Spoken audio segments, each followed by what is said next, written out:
Alright, what's up y'all? Matt here again. What's up? I am back with another Kingdom Hearts 3 ReMind news video for you guys. Just so much information, news, stuff going out about ReMind right before the release of it. It's less than a day away for them over there in Japan. You know, they're gonna get it here pretty soon. Your boy's gonna be dipping off of the internet a little bit. But, you know, we're still getting a bunch of stuff about it. I want to let you guys know about this right before ReMind comes out so you guys can get this information. So yeah, let's get into it. So, on the official Japanese Twitter account for Kingdom Hearts, they put up a interview that they did with co-director Tetsuya, talking about ReMind, talking about some of the features, kind of going over a lot of stuff that's going to be in ReMind. A lot of this interview is nothing new, you know, we know all this stuff already mostly, but there's small little tidbits in here that I think we can glean something from, and I want to talk about with you guys in this video. So yeah, let's get into it. First thing we're going to talk about here is just a little bitty tiny thing before we get into the other stuff, but I want to talk about it regardless. In this interview, he says, you know, when they were developing that photo mode, data grading, you know, all that kind of stuff for ReMind, he said in here that the gameplay videos fans were uploading after release were really interesting and cool, and it moved us. So we wanted to add something to the DLC that would get everyone even more fired up. So yeah, and that photo mode right there is inspired directly by us fans, you know, posting videos on YouTube, Twitter, kind of those gameplay videos, any kind, you know, all that kind of stuff.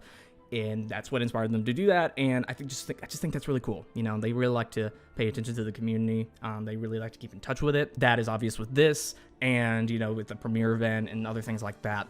You know, they watch us. I don't know if they watch me necessarily. I've never gotten an email from them or anything, but hey, I still think it's really cool that they pay attention to the community a lot. But now let's move on into the big stuff. So first thing I want to talk about in here is Tetsuya was asked about the premium menu that's going to be added in ReMind. And if you didn't see my video I made yesterday, it's pretty much where you can add a bunch of different cheat codes to make the game either really easier or really harder. You know, there's different challenges to it and stuff like that. He gives a little bit more details on that. Right after starting a new game, you can select either the fast pass code or the black code. Fast pass code includes setting like auto guard and is aimed at people who want to move through the game more quickly. The black code has settings like HP slip, where your HP slowly decreases over time, and is aimed at people who want to enjoy a harder challenge. Both codes have their own dedicated achievements, and you can play with various settings as you aim to get achievements. Some of them are curveballs. One of the fast pass code achievements is to make it from Rapunzel's Tower to Corona while touching the ground as little as possible. That actually kind of sounds fun. I really want to try that out. That sounds like a fun feature. This is kind of stuff that I would have expected to be in the premium menu. Like in here, he says that when you start up a new game, now if you have ReMind, it's going to bring up that menu and you can choose different options and things that you can play the game with. Also, something that's shown in the screenshot from yesterday, there's different achievements and tasks that you can complete to unlock these achievements, like the thing he mentioned lastly there. And also, you know, just kind of doing combinations of codes, I would assume, and playing the game like that and finishing it with it, that would unlock those achievements. And I would also assume that those achievements will also translate to trophies and achievements on, you know, PlayStation and Xbox, at least for like the harder ones. I'm actually really excited about this feature now, even though I suck at the game. I'm gonna give some of these a try. People did not like the lack of challenge in it. They thought the game was too easy, at least when it first launched. Then that critical mode, some people say it's still too easy, but now I think everyone's gonna calm their nerves down with this, and the people who are complaining are just gonna go full-on black code mode and just have the game beat their ass until it hurts, you know, to make up for the lack of challenge in the base game. And I think this is gonna be really great for speedrunning as well. You know, I think there's gonna be a lot of different categories now that are gonna be included with the Kingdom Hearts 3 speedruns. I wonder how that will go down. Next thing I want to talk about is Tetsuya gets asked in here about Organization 13 battles. They're not called data battles this time around, I don't think. The members of the new Organization 13 appear as limit cup bosses, but are they different from the ones in the main game? Who is the hardest boss? They are completely different. We have changed their AI as well as their moves. They're all strong or fun in their own ways. You might need to be good at blocking or attacking or reading moves, which means different people will find different ones hard, but I think Xion and Master Xehanort are especially hard compared to the rest. We get to fight Xion in this? I didn't know. Wait, what? We did get to do...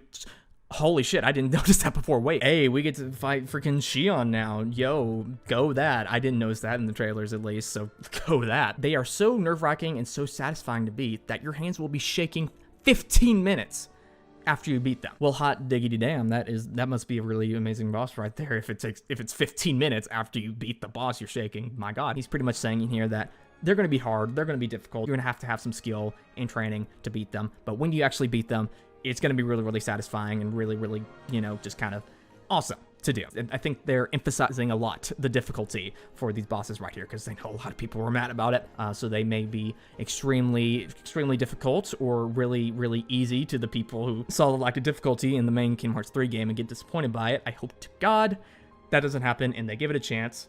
You know, just people aren't disappointed again, but that's what inevitably is going to happen. So we'll just have to sit tight. I suck at games, and I think I may do like a little series of me fighting each of the bosses and trying to beat them, because I think that would be a really fun thing to do. But speaking of bosses, next thing he talks about is this elusive, illustrious, super duper bust your fucking balls hard boss that they keep on talking about. The question says that Nomura requested a secret boss that is so hard it make people cry. Did you succeed?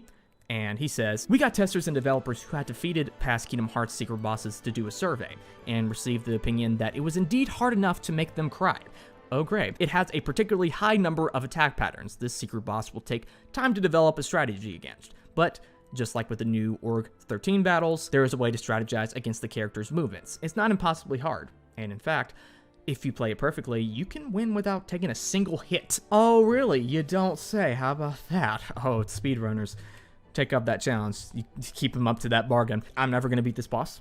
I know I'm never going to beat this boss. I'm never probably even going to try to beat it. I'm just going to play it for fun. I'm really interested to see what this is going to be and what they saved up for this. I want to know. I want to know what's going on. Again, speedrunning, I think, for the game is going to just explode after ReMind comes out, because there's so many new things being added and so many more challenges and, you know, criteria, and this premium menu's adding so much different stuff. It's going to be quite an interesting thing to see go down. I mean, I think it's going to really get those people reinvigorated who were mad at the difficulty in the base game. Hooray for that. But again, I'm never going to beat this boss. I just know I won't. So I'm not going to take up that challenge. I'll probably die before I do anything like that. But moving on to the last thing here. This last thing is just one little sentence that's in this question right here that's asking, what else has been added in ReMind? And Taizuoi states back, ReMind is an additional scenario that complements the end of the main story. And I mean, yeah, of course, we all know that. That's pretty obvious at this point. Why am I mentioning this? Well, the way he worded there, I think, is pretty interesting. He says it complements the end of the main game. Complements, meaning to add on to, you know, to add an additional thing, you know, kind of extending it out, you know, not part of the main thing and fixing it out. You know, I've been saying for a little while that ReMind is, you know, going to be trying to fix a lot of the plot holes that were in the original Kingdom Hearts 3 ending, because there's a lot of them in there and it didn't feel finished to me. And I still think that is the case a lot of the time, but from what we've been seeing with Sora trying to get Kairi and him being with Kairi and, you know, either trying to bring her back or dying with her or something along those lines, we don't know. Seems like it's going to extend out the ending and kind of explain what's going on with Sora there and why he's with Yuzora and that at the end of that trailer right there, and explaining all the questions that were left unanswered, a lot of them by the ending of Kingdom Hearts 3 that had a lot of holes in it. So thank you for fixing a lot of these issues. I have a whole theory that ReMind is kind of like the original ending that they intended to have in Kingdom Hearts 3, but they didn't have time to implement it, and so they saved it for later and finished it like that. But yeah, that's pretty much it for the interview right there. Again, not much is really talked about, but I still think it's interesting what is talked about in here. Main thing talked about here, difficulty with the bosses, Organization 13 battles, premium menu, that hard as balls secret boss that they've been talking about for a little bit. Oh, I'm excited to see what that is. I wonder if that's lingering will. I wonder if that's what it's going to be. We will see in a few hours. And yeah, I think I may make another video before ReMind comes out. But you know, after ReMind drops in Japan and starts downloading for other people, I'm going to just dip. I'm dipping. Bye.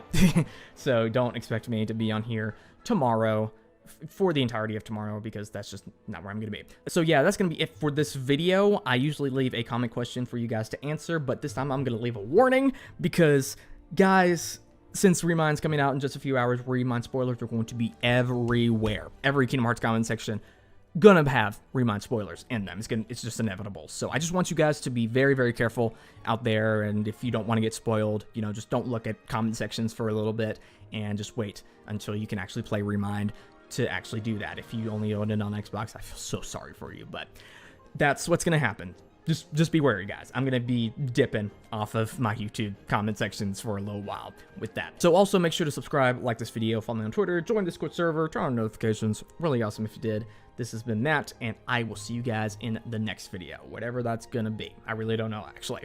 So yeah, ReMind. Here we go, baby. Woo!